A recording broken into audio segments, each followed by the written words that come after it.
Don't worry, Phoenix. That sound you heard was Mat Ishbia's head exploding because he lost by almost 40 points to his rival.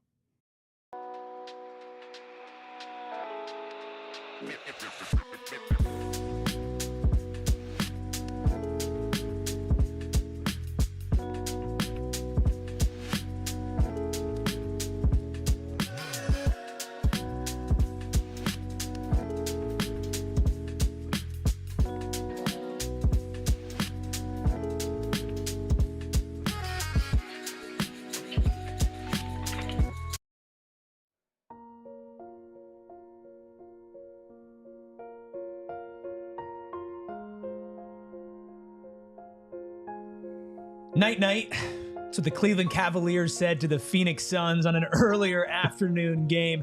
Take a nap. Take a nap in a loss so bad, 118-92.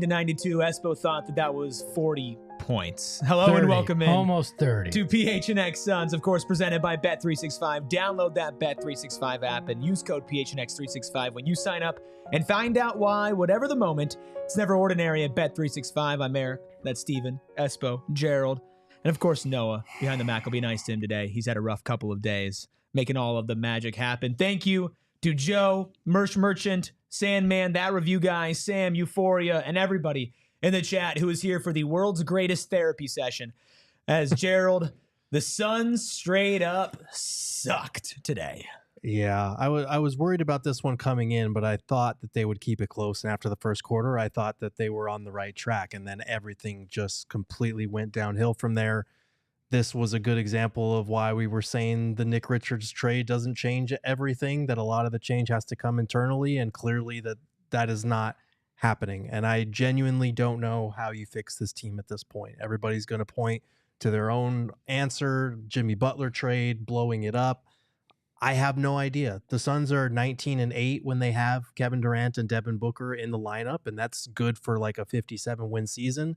But today was an example of how far this team is from truly contending, and I don't know that trading for Jimmy Butler fixes any of that. So I don't know that there is a right answer to this. Everybody's going to have their own best guess at it, but right now this feels fundamentally broken from the inside, and until that changes, everything else is just going to move it a couple of inches one way or the other for me.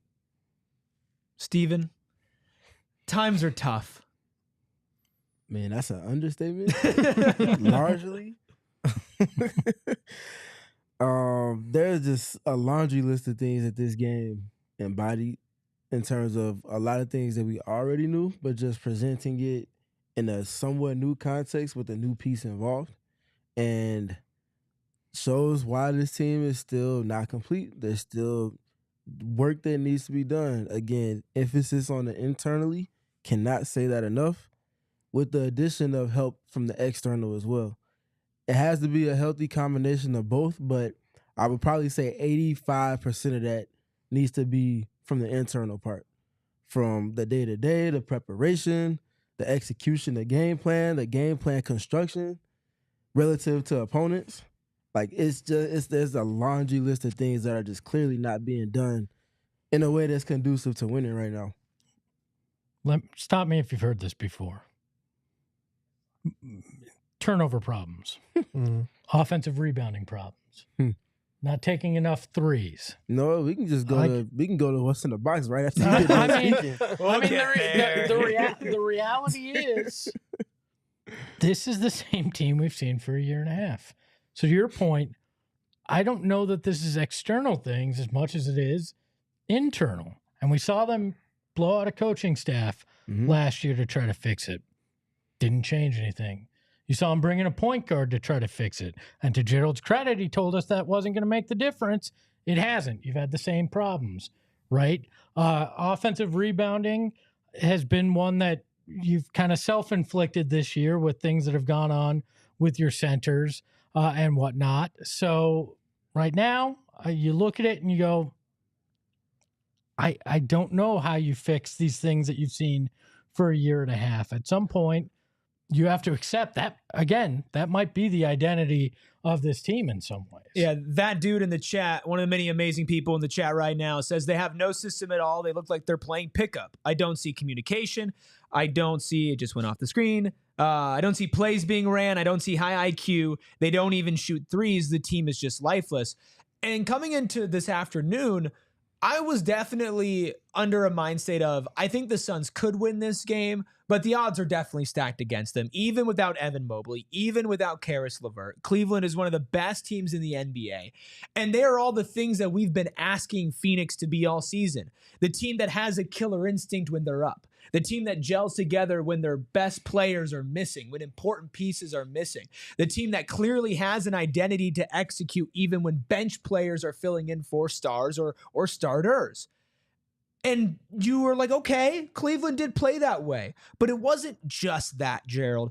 It was Phoenix is getting in their own way again. Like the classic, did the Cavs win this game or did the Suns lose this game? Like, it was both, which was going into this game, like, win or loss didn't determine exactly how I felt. It was the process that led there, and the process made me feel like crap. Yeah, after the first quarter, the process was crap. The Cavs totally switched up the game plan with the zone, like Steven predicted that they would, and said it was important to keep an eye on how the Suns would respond to that zone, and the answer was very poorly. There was very little ball movement. Bradley Beal was initiating. They weren't moving the ball at all in those looks. They threw Kevin Durant back in, and that made it marginally better because the man is a solitary zone buster unto himself. But outside of that, that second quarter was what got away from them in the rest of the game. 19 points in the second, 24 in the third, 22 in the fourth. They just couldn't get anything going offensively. And this is a good Cavs defense. They're borderline top 10, but like, they couldn't stop anyone defensively, and the laundry list of problems continues to spiral for me because, like, to your point, the point guard thing, if you're not going to use him as a point guard, he's a defensive liability on the other end, and he's not aggressive enough in a spot-up role, even in a game where he has 13 points and took 11 shots. Like, this was the second time all month he's hit double figures in the scoring column. That's not good enough. You're not using him correctly. Like Bradley Beal was just a complete non-factor coming off the bench. They made that change hoping that maybe it would be a more balanced lineup. We're not seeing that either. Like, they benefited from a very light patch of opponents where they put together this 6-2 stretch, and today was their first real test against a real playoff caliber contending team, and they failed it in every capacity. Is it as simple as the Cavs are a good team and the Suns aren't a good team? That's how some people are putting it in the chat. Like, can we just chalk it up to sometimes your opponent is just better and you just have a lot to fix? Or is it, at a certain point, you got to throw your hands up and say the Cavs are one of the best teams in the NBA. Not that you like it or that it's acceptable, but it's the truth. Yes and no. If this were like a 10, 12-point Cavs win, I think you could do that, where maybe you hang around for a little while and it's, it's that. But this was not that. This was first quarter was passable, and then you get the doors blown off of you. And when, again, this was not, the Suns shot better from the field and from the free throw line than the Cavs, right? I mean, that's the reality of it there. It, again, was turnovers. It was the fact that the Cavs shot 20 more threes than you and made 9 more. You want to talk about system? All we heard was Bud's system is shoot a lot of threes, right? They've digressed this as we've gone along this season. This is the second straight game of I think they had 25 last game. They had 26 this game. So you're not even playing by the principles at which you started this year out, where you were in the 40, high 30s, low 40s in terms of three-pointer shot. So now you're not even playing by what you thought could potentially help you get back into these games, be a more modern team, a team that started 8-1. So I don't understand that either. And I'd be really fascinated to hear what Coach Bud has to say about that kind of thing as well, because it's such a stark contrast to where they started. Well, and I had asked him about the lower number of three-point attempts, because this isn't just the last 2 games kind of thing. This has been happening for weeks now. So I asked him about it before the road trip started. I think it was their second to last game here. And he was saying, yeah, it's probably something that we should reinforce. We're trying to be aggressive. Sometimes you have to credit the defense. and the way that they're playing us. But it's like, man, every team in the NBA finds a way to generate free threes, no matter who they are playing against. And it feels like, and this is something we saw last year, when the going gets tough in games and in the portion of the season, this team deviates from the principles that they say that they play by. Like whether it's from the coaching staff, whether it's in game, we saw the offensive flow completely sputter out in the third quarter, especially when the Cavs started building their league. It did look like pickup ball, like someone said in the chat. It feels like they just go off and do their own thing when things get hard. And that it's not mental toughness. It's not having an identity. It's not living by the principles you say that you want to play by. And it's frustrating to watch because it leads to this incoherent, lifeless product that we keep seeing that demonstrates A, where this team is compared to the rest of the contenders in the West, and B, the level of buy-in that there is in what this team is trying to accomplish. Yeah, something I've been talking about was when teams throw some wrinkle or meet this team with resistance, how do you respond to it? And we've seen time and time again against above average opponents that this team's counter or just general reaction to being met with resistance is to falter. And sometimes when they falter, it's because feels like the game plan is not necessarily appropriate for the game. Sometimes it's execution. Sometimes it's both of those things being married together, but consistently it's one, the other, or both in tandem with one another. And to that point, against teams with the top 10 offensive and defensive efficiency this season, the Suns are 2-3. And that's not what this team was constructed to be operating at in terms of if you take that sample size of 5 games and you multiply it times 3 or times 4 and add it to the rest of the schedule of the season. They're supposed to be great against mediocre to bad teams, and they're supposed to be very good at worst against the teams that are deemed on a level that their tax bill suggests that they should be playing to. So this team is far from where they need to be at. And again, it starts internally, but they need to make additions externally as well. And again, this game is just another example of that. At this point, I think I've given up on the thought that internally it can be fixed. Mm-hmm. Because if it could be, why haven't we seen at least that slow progression towards it, even over the last year and a half? And we just haven't. And you keep looking externally to find that answer, and maybe there's one or two guys that could help bring that, but I don't see it. But then you have to ask, if it's fundamentally broke, what has caused it to be fundamentally broken internally? And I don't think some people would like the answer to that, quite frankly, if you took a long and hard look at that. And I don't think this team's going to go down the path of trying to address that. I think they're going to try to address it externally again. I think they're going to try to find a way to do that again. And maybe it gives you enough of a lift where it's not as embarrassing as it's been, but we'll see.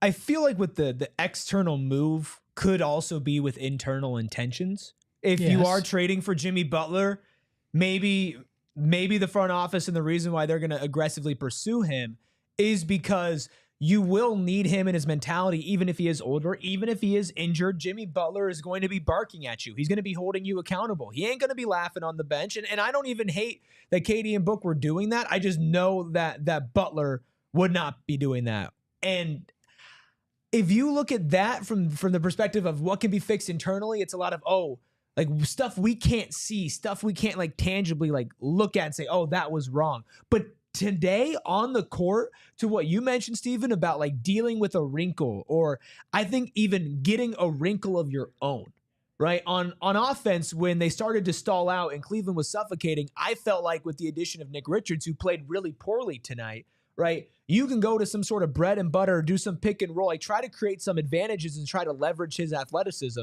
especially if Tyus is going to be on the court as well. And it just felt like Gerald said, like the chat has said, like everybody has said, they played random in the worst way possible, to where they didn't have like hey, we're sputtering out. Let's go to something we know that can at least give us an opportunity to fix it. That's what the small ball was. Mm-hmm. To my point, we brought up at halftime, were they reacting to what they were being presented in terms of the game flow, or was this going to as something that they were looking to dictate to Cleveland with. It was very clearly a reaction that did not have nearly enough of an impact on the game for it to be something that said, "Ha, we got you, and now what are you going to do about it?" Because guess what? Cleveland couldn't care less. I don't know if I've seen the team react less to Kevin Durant being at the 5 than in this game alone. And that's not an indictment to Kevin Durant, because don't want to be spoiler, but there's only one positive really to speak to in this game, and that is him. But it's the flow in which is coming in the game and them not having a principle or a process established when he's there against certain opponents for it to be impactful enough in a sustained manner. It just wasn't there. And there's a multitude of reasons why, but it speaks to the larger point being that this team internally has issues, and externally, though you can add Jimmy Butler, who I've mentioned is a walking culture in and of himself, that's going to shift things if he does come into your context, but you can't get all of the benefits that come with the player like that if you also don't address what's already far pre-existed, even the thought of Jimmy Butler coming to Phoenix. We have a lot more coming up on the PHNX Suns show. A couple housekeeping things. We forgot to set a like goal. I know that the vibes are low, but I don't feel like the like goal should be. Espo, how many likes are we aiming for on this afternoon? 45. No. Dude. Let's go with 118 in honor of what the Cavs scored tonight. 118 likes. We just saw another one get added. Thank you to all of you who have already liked. Those of you who are on YouTube after the fact who are also hitting that like button. And, of course, all of our audio listeners as well. Thank you for rating us 5 stars wherever you get your audio. We are going to read your super chats on the other side of this break. We also have more. We have by the numbers. We are going to name a star. Going to talk a little Oso Ighodaro and more about the state of this team. So stay tuned. Stay locked in. We'll be right back after this break. As we've seen, it's hard to get a consistent basketball team, but it's not hard to get consistently good deals with our friends over at Circle K. And not just deals on gas, which, yes, if you join the Inner Circle, which is a free membership program that you do by downloading the Circle K app, putting in your phone number or email, and it's just that simple. Then on your first 5 fill-ups, you get 25 cents off per gallon. After that, 3 cents off per gallon every single day that you fill up, and eventually get bumped up to 5 cents off per gallon. And that's not it at Circle K. You can also save money on drinks, on snacks. They have deals in the app, and they have so much. And the best part about it is there's a great variety at Circle K, and there's a Circle K down basically every single street. If you just take one street and you just go, I'm going to drive down for a couple of miles, you're probably going to run into at least 2 or 3 Circle K. So join the Inner Circle for free by downloading the Circle K app today. Terms and conditions do apply at participating locations. Visit CircleK.com for details. This team is slowly and fundamentally breaking me, and I need all of you to help me out. On January 31st, we're doing a Suns watch party out at Gila River Resorts and Casinos Wild Horse Pass, and I need the emotional support. I need you guys there to help me get through this, all right? We can do this together if you show up out there at Gila River Resorts and Casinos Wild Horse Pass on January 31st, as we can watch this together. And guess what? You can have a chance to win a $350,000 Lamborghini Lux. Here's how you're going to win it. Every Friday in January and February, you'll have a chance to win cash, free bonus play, or qualify for the grand finale drawing. Weekly drawings. Join us every Friday at 7 p.m. for those exciting drawings. And that grand finale is on Saturday, March 1st at Wild Horse Pass, where one lucky winner is going to drive away with that Lamborghini. You want it to be you? You should head on over to Gila River Resorts and Casinos, because you do you. Visit playatgila.com for more details, or check the link in our description. Ton of you in chat. Juju in that seat. Euphoria, Jacob, Michael, Najib. Thank you, Joshua, B. Will, Christopher, everybody in the chat, including those of you who are pouring in your super chats as well. If you want your chat read on screen, guaranteed.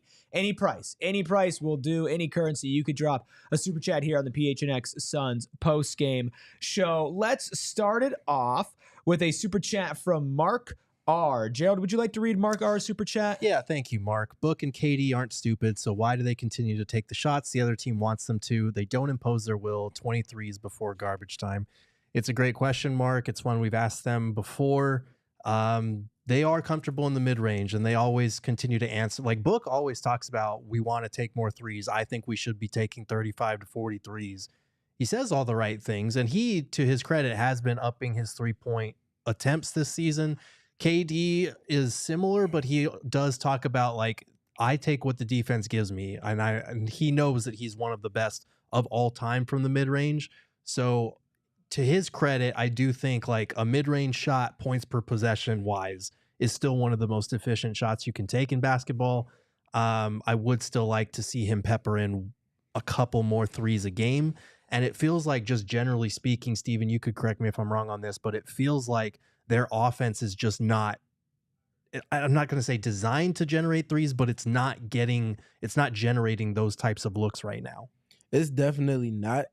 And I don't feel like they're playing to the strengths of their two best players to the extent in which they can. Mm-hmm. How often are we seeing Kevin Durant and Devin Booker involved in the same primary action? Mm-hmm. To the extent that we did earlier in the season, which I broke down in Steven's study in a few different iterations. That's just one example of it. But I think that philosophy-wise, those two in their mindset, you want your best players to operate where they're best at. So with that template in mind, which Mark is a very smart person. Mark's followed me for a couple of years now. We've had conversations. So the lens he's looking at the game from is a little different than more often than not. So, but to what I'm trying to speak to, his philosophy is where he's operating best at is where the majority of the defensive attention is going to come from. So with that template in mind, the shots that they're wanting to take are going to come more from the people on the periphery than it is from those two individually. Because more often than not, Devin Booker and Kevin Durant, if they're taking threes, it's going to be in isolation as a pull-up or in some capacity or in pick and roll. Rarely will they get catch and shoot opportunities because defenses don't leave them. Mm-hmm. So if defenses don't leave you and you can't generate them to the extent that someone like Tyrese Halliburton or Trae Young does from deep and just pulling from 25 feet, 30 feet, whatever, it's just going to look different. And because both of them shoot with the similar shot profile, you kind of double down on that part and leaning on your role players to generate most of those shots. But that brings up an interesting thing, and I know, Gerald, you've touched on this, but then why are you playing Tyus with them instead of Grayson? Because Grayson's a guy that you signed because he can hit those shots with that gravity. Yep. And you know Ryan Dunn's going to hit, if you're lucky, 35, 36% of those, right? Mm-hmm. So then you're left with Tyus Jones being the guy out there because you're not playing a stretch five. You don't have a stretch five on your roster. And Tyus isn't a shooter. You've now taken the point guard, shoved him in the corner. Grayson makes the most sense if you're hurting to generate those 3-point looks. And I think, what do you have, 4 of them tonight? Attempts tonight. Like, yeah, he was 2 of 4, right? Like, I'm like, at some point, you gotta maneuver to get in the right position for that. That's on Coach Bud, right? That part is on coaching. Mm-hmm. There's so many different layers to this that are causing these problems that they compound, and you get a game like that. And to that point, the starting unit shift, which I think we've all spoken to, didn't make the most sense, because if you say your philosophy, your chief thing that you want to do is dictate and win the 3-point margin in volume and made attempts, and then you take away one of the players that does take a solid percentage of those in favor of a player that doesn't take as many on the same efficiency, and the center situation is still what it is, I definitely get where you're coming from. Just looking at it in a 1+1 is not adding up to 2 right now scenario.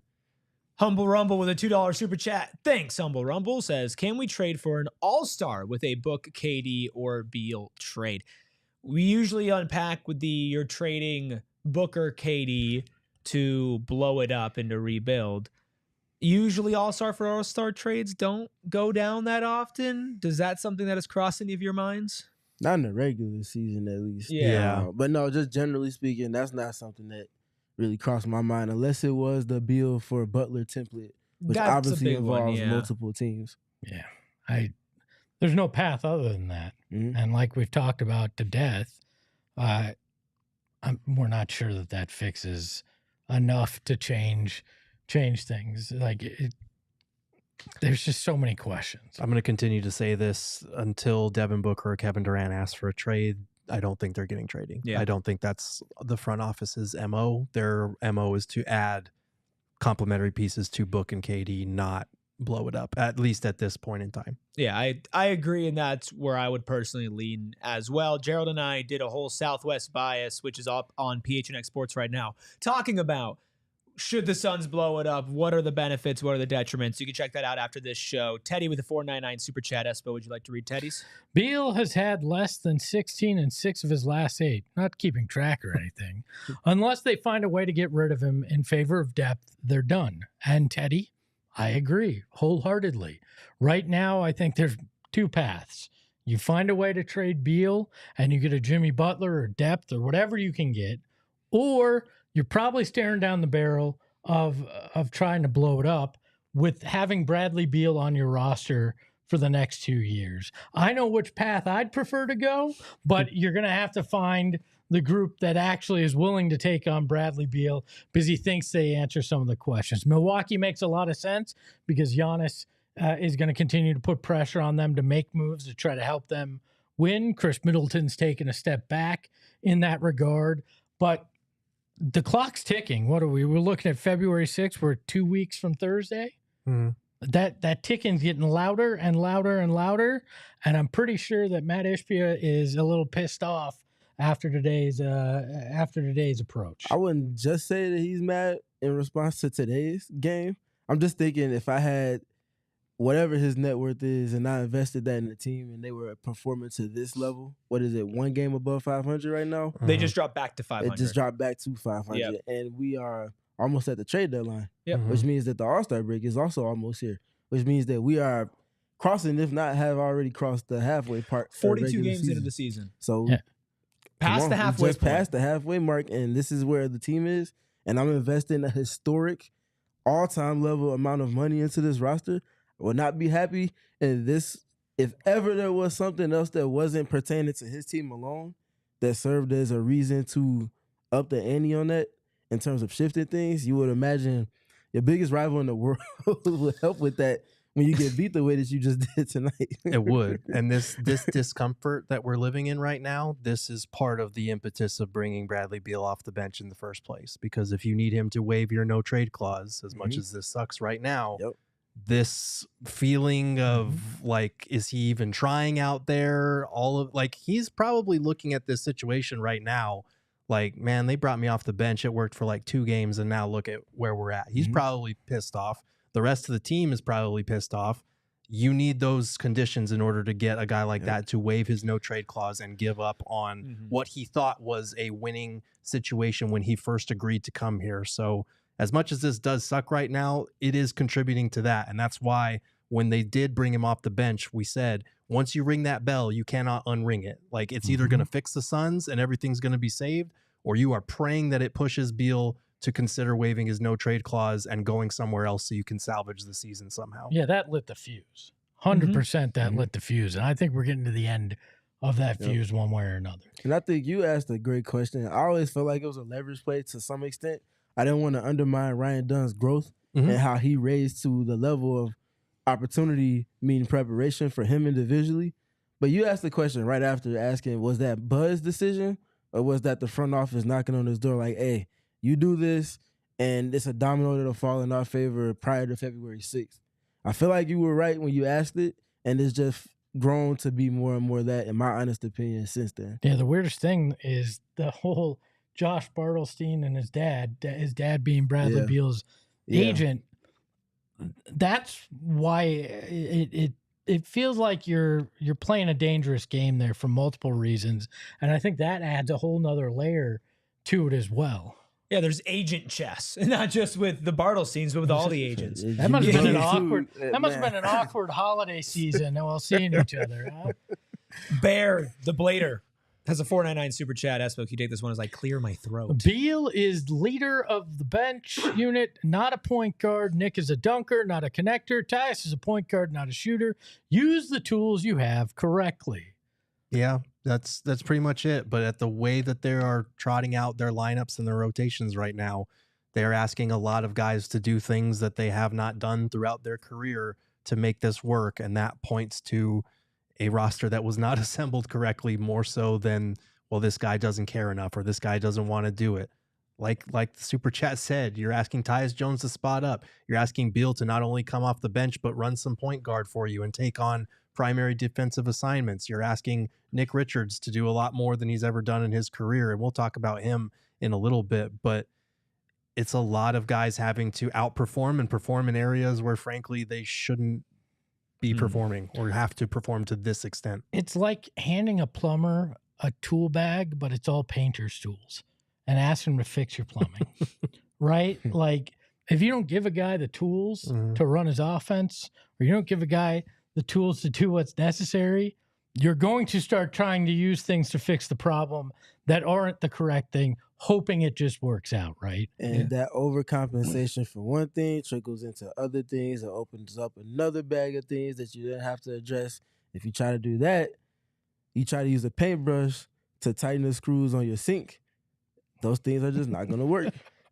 Michael with a 199 super chat says, feel like Brad has officially checked out. Well, we are not checking out here. We're just about halfway home on the PHNX Suns post-game show. We're getting a little closer to the like goal, but we're not where we need to be. About 66 likes in the chat right now. Let's get that like button up. 118 is the goal. As Gerald mentioned, we are going to talk centers coming up next. We'll talk Nick Richards. Mason Plumlee almost got no minutes, and Oso didn't get any playing time until the fourth quarter. Let's start a poll in the chat. Noah, would you have played Oso Ighodaro earlier in the game tonight? So I want you guys to hit that like button. Make sure you're subscribed to PHNX Sports and vote in this poll, and we will be right back talking Suns basketball after another break. Clearing my throat, but usually I'm coughing for other reasons. Let me clear my throat. It's that Colt cannabis that, of course, you can find at True Leaf locations all across the valley, including a True Leaf exclusive strain, Magic Marker. The valley's been asking for her, and now she's back. And you can visit trueleaf.com to find a local shop near you or place an order and tell them that PHNX sent you. Now, the best part about Colt is that you're getting premium flower. You're getting great bang for your buck. If you missed it the other week, they did an incredible deal where you got half of an ounce for $80 of actually good flower. None of that bottom of the barrel stuff that they're just packaging together and trying to sell for a quick buck. No, Colt cannabis. It's not the Suns. No, it's not. It is absolutely fantastic. You can check out the new True Leaf location that just opened up in Maricopa and get over to trueleaf.com to find your local shop, place an order, and tell them that Steven sent you. Hey, Don't tell them that. How do you tell a Magic Marker's a she? Anyways, whatever the moment, it's never ordinary at Bet365. 90 million people use Bet365, so why shouldn't you be one of them? Get them to 91 million. That's what we want to hear. You know what? Early payouts they have, right? So when the Cavs went up 20 today, if you would bet on the Cavs to win the second they went up 20, you hit that part of your bet, or if that was your only bet, you hit it. I mean, it's that simple.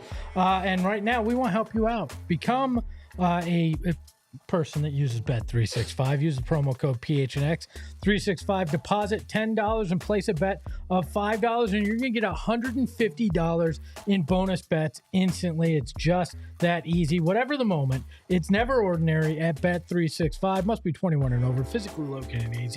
If you or someone you know has a gambling problem or wants help, call 1-800-NEXT-STEP. Text NEXT STEP to 53342 or visit problemgambling.az.gov. Let's round up another super chat that came in during the break. Another one from Teddy says, the Bartelsteins are the reason they're in this situation in the first place. Trading for Beal and letting him keep the no-trade clause screwed this team. Yeah, it put them in a tough situation that we're going to try to get them out of on tomorrow's show. We're going to do a bunch of trades on tomorrow's 3 p.m. show, so make sure you guys have notifications on for that one. We are going to be diving headfirst into that trade machine. Let's talk centers. Let's talk a little bit of defense. Let's continue to break down the Suns' 118-92 loss to the Cleveland Cavaliers. Early results on the poll that we just put in the YouTube chat that says, would you have played Oso Ighodaro earlier in this game? The answers are yes, no, and maybe so. Yes has 62%, no has 21%, maybe so says 17%. Where do we fall on that poll about Oso? I would have played him. I don't think it would have made a difference in the final result in any capacity. I think it might have helped during, the second, third quarter when the offense got really stagnant, just because Oso is not only a good connector in the short roll, he's also very good, as Steven touched on in his recent Steven's Notebook, about dictating where plays can go and cycling through options when the first one falls through and getting guys, flare cuts and setting screens for them.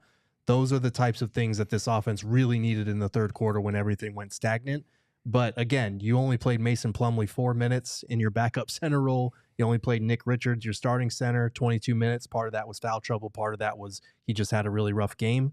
So I don't know that going with Ighodaro would have made much of a difference at the end of the day. I would have preferred them to at least try it because going small obviously wasn't working. And again, you lost that offensive glass battle, by 14 rebounds. Mm-hmm. So maybe a little bit of size could have helped on that front. We saw this team play smaller before the Nick Richards trade and with the, with Nurk gone. So just from that standpoint, I would have liked to have at least seen it. Do I think it would have changed things? No, maybe it was a 18-point loss instead of where they netted out. But, at least try to put your other big guy into this game if you're not going to play Plumlee. Yeah, I look at it, small ball, KD, Royce O'Neal at the 5. Obviously, traditional is with Nick Richards, Yusuf Nurkic, Mason Plumlee. I think also is the hybrid lineup. I think that hybrid lineup could bridge the gap between when Richards has to rest against someone like Josh Allen. Excuse my Baltimore Ravens conversation. Yeah, I'm not recovered. Don't talk football to me for the rest of the year. I think Oso could have owned Josh Allen. And we could have used Oso on that on the game time 2-point conversion yesterday. No. Anyways, that's my PTSD speaking. I'm talking about Jarrett Allen. Oso can help to bridge the gap when Nick Richards gets in foul trouble. And I think this is I asked to talk about the defense a little bit. With Oso in particular, the switching is something that I feel like they could have greatly benefited from. I talked about in the notebook him being able to switch and guard point guards and shooting guards for 2 or 3 dribbles. But just generally, even if he does get blown by, not conceding pull-up threes. And what was the dictating moment between the first quarter and the second quarter that pretty much put this game out of reach? Cleveland started hitting their threes. Specifically who? Sam Merrill. No. He's a bucket. Darius Garland. Yes. No, Sam Merrill. And you come into the game knowing that Cleveland is one of the highest percentage and highest volume pull-up 3-point shooting teams. You can't guard them with drop coverage and you're big in the paint and that expect for him to not figure out how to get to the sweet spots, the pull-up pockets, and shoot those on efficiency. He's shown to do that all season. You just can't concede that advantage to a team that already seeks that off of base. But in addition to that, with the starting lineups, when Cleveland and the Suns went against each other last season, I know Frank Vogel gets a terrible rap. I don't think he was bad. I think the execution wasn't there and the buy-in wasn't there. Those are for other reasons. But the point I'm bringing, they put Kevin Durant on Jarrett Allen, and they put Royce O'Neal, he was starting at the time, on Evan Mobley. And they had Nurkic guarding one of their non-shooters. I think it was Josh Okoro. That subtle nuance makes Cleveland work through more time in the clock and forces them to have to be more nuanced in their approach to the game and generally works in your favor if you execute it well. The Suns got a win in Cleveland with that particular template for defense last season. Haven't seen any defensive nuance to that extent with the Budenholzer rendition this season. And I just feel like that's a disservice to the bits of versatility that this roster does have. Mm-hmm. But isn't that because Frank Vogel's a defensive coach, so having nuanced defensive approaches to teams shouldn't come as a surprise, right? When you switch to an offensive-minded coach, sure, you got guys on your staff that are defensive-minded, but I think that was one of the calculated risks you took in changing coaches to Mike Budenholzer. You hoped the internal issues would fix and that you knew you might take a step back defensively. Instead, you took a step back on both ends somehow this year with it. And I think those nuances are lost because your head guy isn't that defensive mind. But I just don't know. Like, you can point to Bud, but who's responsible? Like, who is responsible solely for the defense is my question, because the accountability is always going to come back to Bud because he, outside of David Fizdale, handpicked every assistant that's underneath his umbrella. But if it's not Bud's game plan in terms of who's scouting report, who's responsible for the Cleveland scout, That's what I'm saying. It has to be like there has to be someone specifically that's being held accountable for a lot of these lapses, and I don't feel like that's fair to Bud, especially when you bring the context of his approach being 98% offense and the rest defense goes to someone else. Oh yeah, I'm not saying that it is. No, I'm just simply saying when you make that change, I think you lose a little of that nuance on defense because you don't have a guy that was solely known in his career for being nuanced on that side of the ball. I mean, he wasn't like a defensive guru like Frank Vogel was, but his defenses have been like consistently top 10. So like for me, I don't know if it's a Bud thing, if it's an assistant thing, if it's the players are not sticking with the game plan thing, or if it's a combination of all the above. But Steve and I were talking about it in the first half in terms of how often they wound up being in drop coverage when we know that Cleveland has a lot of pull-up three-point shooters. And it's just like, was that the game plan? Was there a lack of a game plan? Was the execution in that game plan flawed? Because you can't be playing drop coverage against Darius Garland and Donovan Mitchell. They're going to pull up on you every time. So again, this is going back to like last year when the Suns were 13th in defensive rating and people were saying, Frank's supposed to be a defensive-minded coach. We're only 13th. I think it was a testament to Frank that they were 13th compared to what we're seeing this year. And I would say too quick to Gerald's point, and speaking about Bud and his previous renditions, I mean, the Milwaukee one's probably the loudest. You have Drew Holiday at the point of attack, and you have Giannis Antetokounmpo around all of that, just roaming. And then on top of that, you also have someone that's bigger, literally, than Giannis and Brook Lopez. That's one of the 5 best rim protectors at his best, especially the season where you won a championship. You take it past that, you go to Atlanta, DeMar Carroll types. Jeff Teague at that time was one of the better point guard defenders and screen navigators in pick and roll, which ties into why Al Horford was also so good. And you also had Paul Millsap next to Al Horford, both of which are versatile defenders. I think those roster contexts to balance out his offensive approach, he's just done a disservice to a roster construction standpoint with this team right now. Today was some of it because Nick Richards is so new as well, because we talked about the communication isn't there defensively. He's still trying to figure out where he needs to be. What are his teammates going to do when he goes after aggressively to try to block a shot? Those kind of things. I kind of wonder if, at least for today, in the last 2 games, if that's part of it as well, because they don't have any context for each other. There's been no practice, you know. I mean, in a terrible game from Nick Richards. We acknowledge the highs of the other game, and that was awesome, and he was great. But today against Cleveland, 4 points, a -26, 5 personal fouls, 4 rebounds, 1 assist in 22 minutes. That is more personal fouls than points or rebounds. Not great. You definitely saw the lack of chemistry. If you just watched the tape, you would think today's game would have been the first game for Nick Richards on the Phoenix Suns, and Detroit would have been a couple of games in. I think he falls somewhere in the middle, right? And I think this is a good example of you can't walk into every night expecting Nick Richards to put up 20 and 10, but I would be shocked if you walk out of every night saying Nick Richards put up 4 and 4 with 5 fouls. Yeah, no, absolutely. And I think this was a good example of why we've been trying to preach like tempered expectations. Like he came in first game, 21 and 11, fantastic debut off the bench. He got there by just doing some of the little things, and it was one of those nights where just doing the little things within the construct of this Suns team can pay off for a center just by finishing around the basket, getting to the free throw line. Tonight was the exact inverse of that in terms of Nick Richards is a player that has some flaws, like we've been talking about. Like he bobbled a few passes. He had a few goaltends, which were probably going in anyway, but had a few goaltends, gave up a few offensive boards, a couple of turnovers. He also had a couple of plays where like that dunk at the rim shows what a rim running center with gravity can do. There was a corner 3 that Kevin Durant had where Grayson Allen found him because Nick Richards was rolling and pulled Durant's defender in off of Kevin Durant in the corner, which is not a player you should ever leave.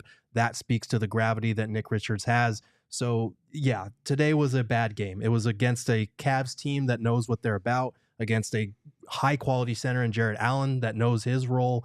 I expect as he gets more acclimated to have hopefully fewer performances that look like this, but it was a reminder that as much as a guy like Nick Richards can help raise the floor of this team, he does not change their overall trajectory unless they fix a lot of the problems that have been ailing them all season. And it was extremely cold in Cleveland, so Nick shrinkage happens as well. Oh my God. Well, let me quickly reshift it back to basketball before we get too far off the rails here.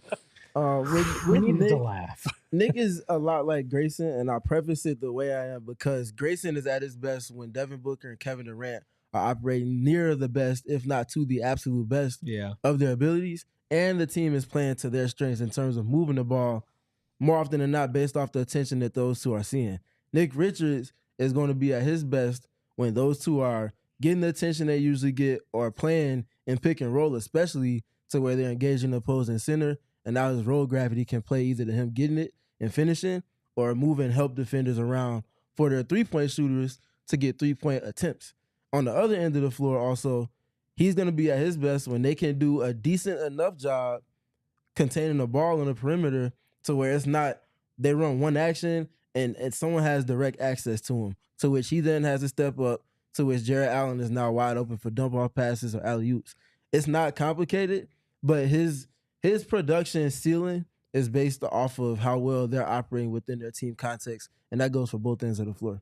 So let's talk about those stars, Devin Booker, Kevin Durant. A lot more still to come on the PHNX Suns post-game show. We're going to talk those two, give out big, bright, shining star, look at the numbers, and of course still read your super chats that we have not gotten to yet. Creeping closer to that like goal, but chat, there's definitely enough of you in here to get that to 118. Sitting at about 85. We appreciate those who have already done it. Anybody still watching here, and we will have more after our final break. Look, today stunk up the whole place. Today's game needed Mando, and if it had Mando, it wouldn't stink at all, because unlike the Phoenix Suns, Mando can solve all of your problems. Mando can find what smells bad, whether it's your pits, belly button, balls, butt crack, grundle, whatever it is that smells bad. If you don't know what a grundle is, be careful when you Google it. Yeah.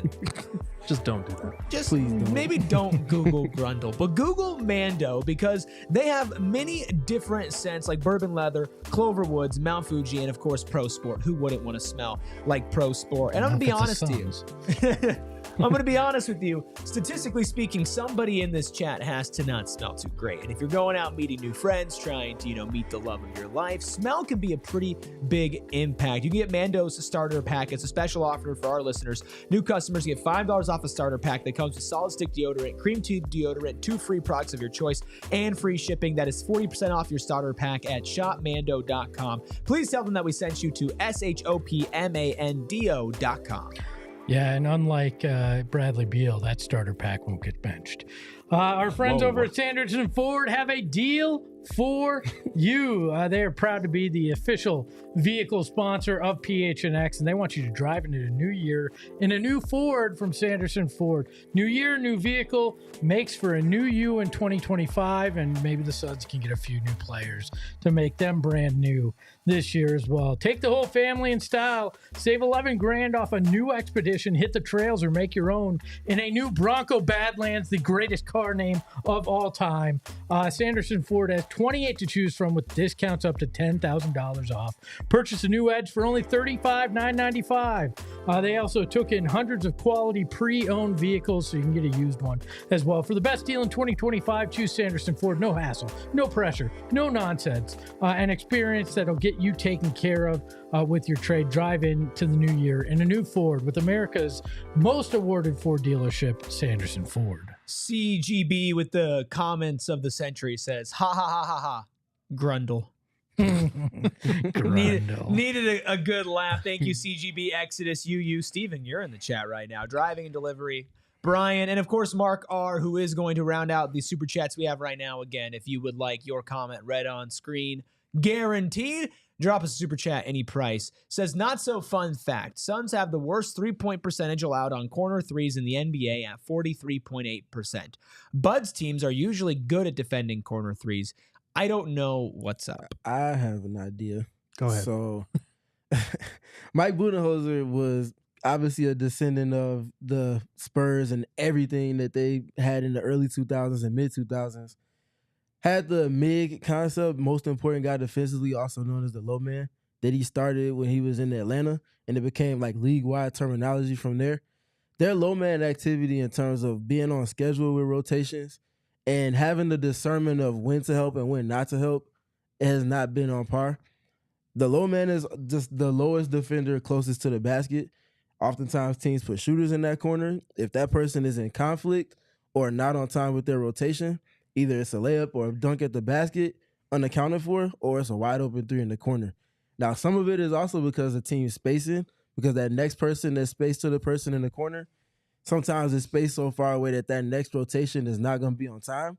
But more often than not, it stems from their low man play just not being good enough. Well, you brought it up, the kind of rosters that he was used to. They don't have a true power forward. I love Kevin Durant. Kevin Durant's a small forward in the way that you play him, right? And I think this is because you haven't had big enough wings, a power forward, these kind of guys that can help you in that. You're playing 3-guard lineups. It's not sustainable to try to accomplish those kind of things. It's harder, I'll say that, but it comes back to the point of attack defense still, because I mean, that's fair. Domino effect. If you don't have to make this rotation, or you don't have to make it as often because you have Drew Holiday, DeMar Carroll, Jeff Teague, Javon Carter in 2021, it makes those rotations a lot less often to have to depend on, and that just generally helps your defense keep the shell intact more. So we keep coming back to Tyus Jones. A little bit, yeah. A little bit. Like KD at the 4, you can get by with that, and you like having a 7-footer as a secondary rim protector. But when it comes to that low man help, I think it was our friend Brendan Clean who tweeted it during the game. It feels like every time the Suns get in that situation, the low man is fouling whoever's getting the ball in the roll, and they just don't have the right rotations out of those, because even when they stop that roll, it's getting kicked to the corner. And how often have we seen a rotation get kicked to the corner and the Suns actually be on top of it and not give up a 3, whether it's a contested 3 or an uncontested 3, they're not stopping that 3 from going up at all. And because it's so open a lot of the times, yeah, guys in this league are going to knock that shot down. It's one of the most valuable shots in the NBA. And I said to that point, I would, because of knowing what basically the inception point of the overarching issue with the defense is, which is that person at the point of attack guarding the ball handler, I would like to see them have a better effort in their 3 best low men, Kevin Durant, Royce O'Neal, and Ryan Dunn, always being that person that's in that situation. You see a lot of teams like Boston have their guard. Well, it's a little easier for them because they have like 4 people that they can cycle through there. But there are other teams that don't have as many in volume players that can make that rotation correctly, consistently. But you have 3 that can. So if it's Devin Booker that's initially the low man, and let's say Royce O'Neal is the person above him that's in charge of taking over for his man as he rotates to the ball, I would rather see them switch off the ball. If you see it as a primary action happen, you know it's going to be a pick and roll coming. You 2 switch, and now it's Royce O'Neal who's bigger and has a better chance of stopping something at the basket or making that rotation out, doing that. Same thing with Ryan Dunn, and obviously with Kevin Durant, better than anybody right now. Let's shift gears on the conversation a little bit. Let's talk about your 2 superstars. Steven, you mentioned earlier when we were talking about Nick Richards' game that he is going to play off of how your best players play. You saw it in Detroit. Devin Booker had a great first half. KD had a great second half. Nick Richards had a great game. Today, Devin Booker, let's focus on him first. 15 points, 6 of 14 from the field, 5 assists, 6 turnovers, 4 fouls. One of his worst games of the season, and in a pretty big spot where they needed him. Yeah, I mean, it's tough because it felt like Book was getting back on track, especially with the string of games that he's been on, but it's also come against pretty lackluster opponents. You hoped Book, like the Suns, were going to take that momentum and build on it, and they just haven't. So yeah, this was a pretty disappointing step backward for me, and this has not been a good season for Devin Booker on either end of the court for me. Like, we expect him to be an all NBA caliber player. This is a guy that finished top 5 in MVP voting just a few years ago as the best player on a 64-win team. And now we're sitting here and it's like, I don't think he will earn an all-star spot. And I think that's fair this year, to be honest with you. So he's got to snap back into it, because this team, like Kevin Durant has been phenomenal, but you need Kevin Durant and Devin Booker to be firing on all cylinders for this team to get anywhere near close to their ceiling. I don't, again, I keep coming back. I have no idea what's going on with this group. Devin Booker used to raise his game in these kind of things, step up to the challenge of a guy, like Devin or against Mitchell. He would raise that bar. Mm-hmm.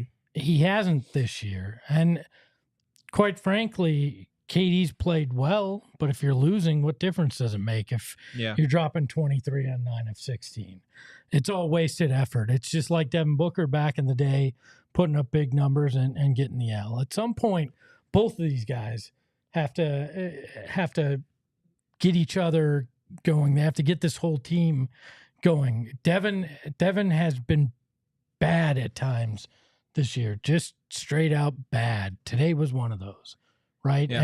And it made no sense because he was coming off tying the longest streak of 30+ point games. So you thought, it was just a rough start to the season. He's back. He's not. You can't have a game like this against one of the better teams in the league when your team's trying to prove itself and completely go MIA. And the Cavs have a good defense and they have a good identity, but it's not like they have a singular lockdown perimeter defender that you can stick on someone.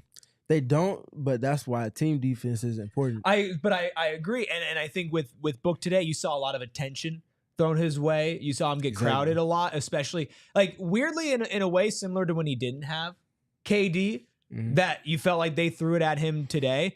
But he just hasn't hit lows like this before. Somebody in the chat says it just feels different with him. Like it does. And a lot of things cascade, right?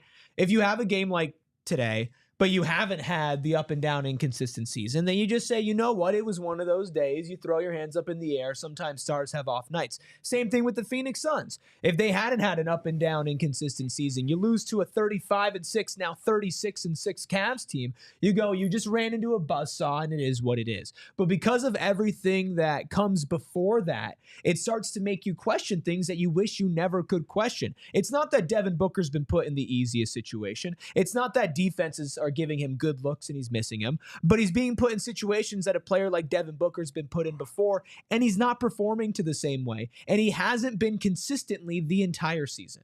No, he's not, and I think he can do more. I think he's shown that he's capable of it. He just has to have it in those moments when you need it, and you can't even get to the playoffs right now with the way that they're set up. So the only way to look at it and gauge it is he bringing it in games like today, to Espo's point, that he did not have it tonight, or he did not have it this evening. Excuse me. It's okay. I said on our watch along, I kept on saying tonight, bright as day. It's like 2:30 in the afternoon. I'm like, yeah, tonight, having a really okay game. I said this evening, and then I saw the sun glaring off the shades over there. Look, Book statistically has still been good if you look at the statistics overall, but I feel like the killer instinct's gone. This was a guy that was compared to Kobe in part because of his attitude towards things, the way he'd go out there. You would see that fire, right? And we haven't seen that for the better part of a year and a half now at times. Yeah. I want to know where that went and why it's gone. Is it because he now has to defer to somebody else in an offense where he really hadn't his entire career? Even CP3, you weren't deferring to him offensively. He was helping you get your spots in those things. But now, KD is a much different beast than that. He's never had that in his career. Has that kind of made him downshift that killer instinct? Is it just something going on with him? Is he not physical enough now that defenses are keying on him?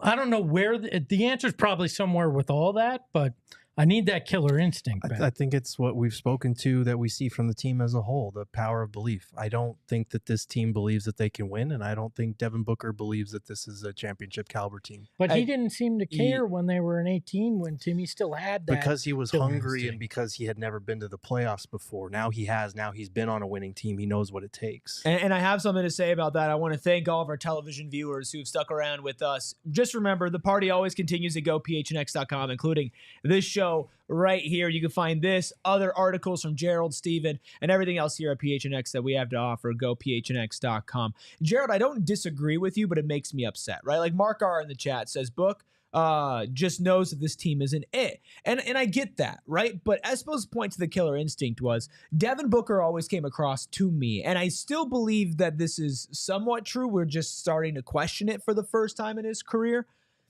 the type of person that on any given night, it doesn't matter the circumstances. It doesn't matter if he's the only healthy player. It doesn't matter if he's on a bad team, a good team, a middle team. He's going to go out there and he's going to try to put a knife through your heart on the court. Right?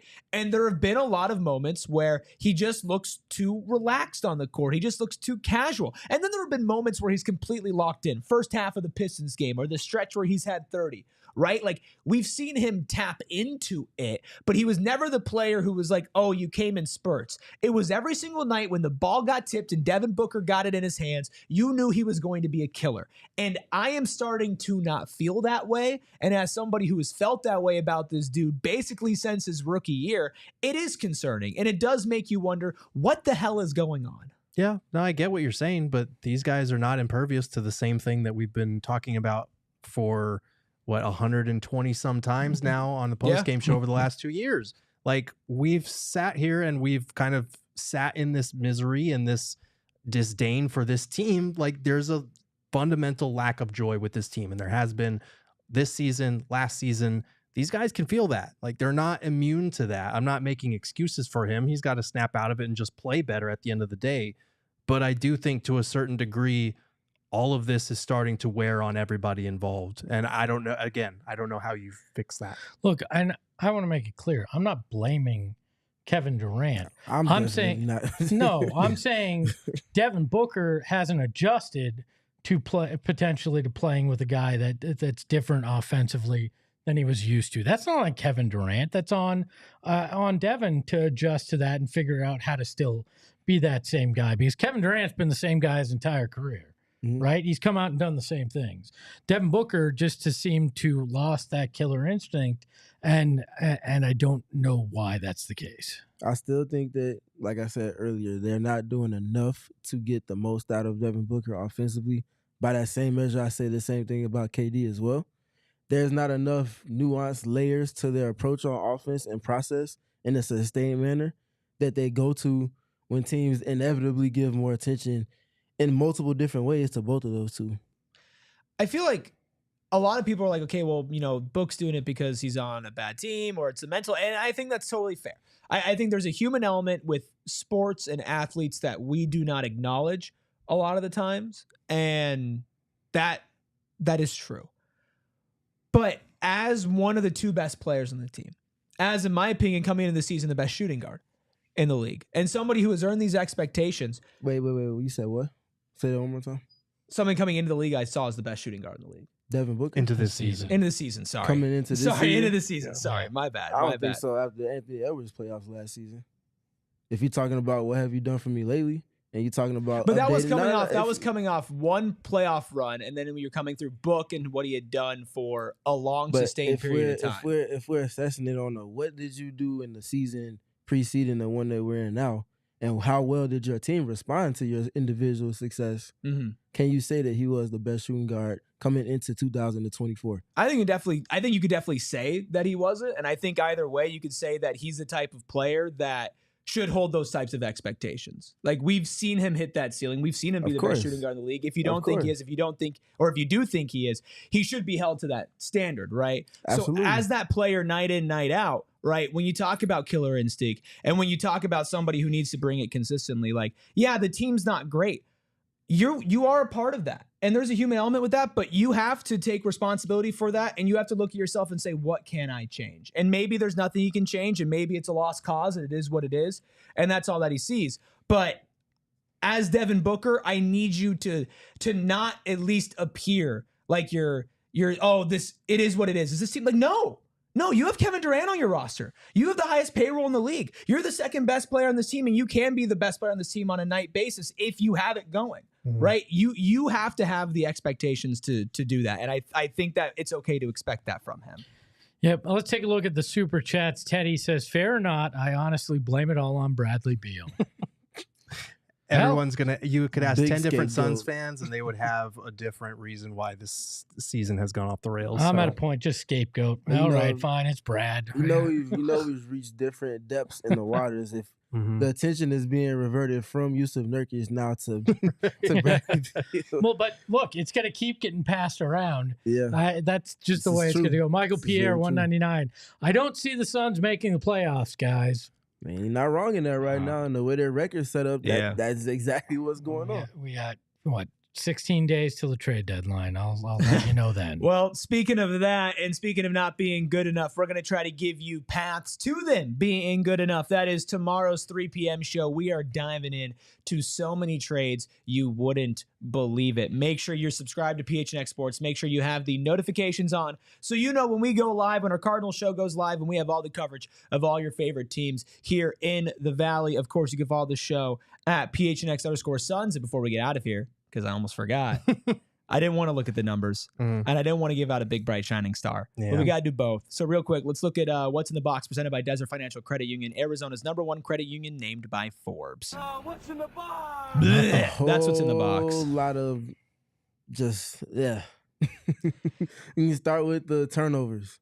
And the timing of which the turnovers happen could never be represented in the box score. But the volume of them in comparison to just the general turnover number that the Cavs had, they're one of the best in assisted turnover ratio. They hardly turn it over. If you're not applying pressure to them, they're definitely not going to turn it over. And them only having 9 turnovers and 3 live ball turnovers in this game compared to the Suns, 10 live ball turnovers, so more live ball than general turnovers than Cleveland had. That's a margin that we always speak to. If they lose that one, that's typically indicative of a win and loss for them this season. Yeah. Tandemize that with the offensive rebounds and second chance points that came with that in comparison to what the Suns did not get on their end. And you see how you get a difference in score that we did tonight. Yeah, I mean, I think the simple thing is you can always look at if you've given up 18 more shots than you took, you're likely losing that game because those other categories have gone against you. And if you are valuing getting up attempts more than your opponent as a margin that you hold as high as any other, you cannot turn the ball over to that volume. It's literally impossible, especially if you're not playing a defense that's aggressive. There's no other outlet to winning any field goal. There's no way. There's no way.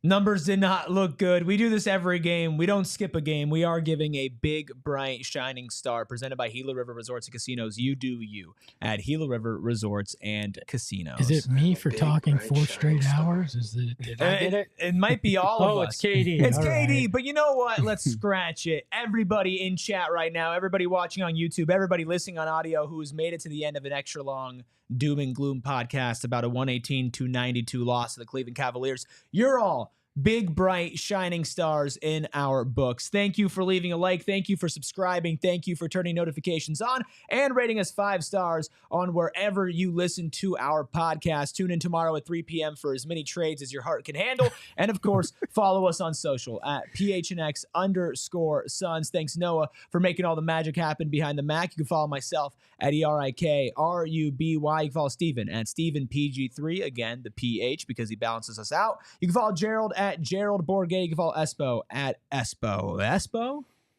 For those of you wondering, yeah, I did lose a -400 bet. Thanks, Nick Richards. Ahoy, hoy. We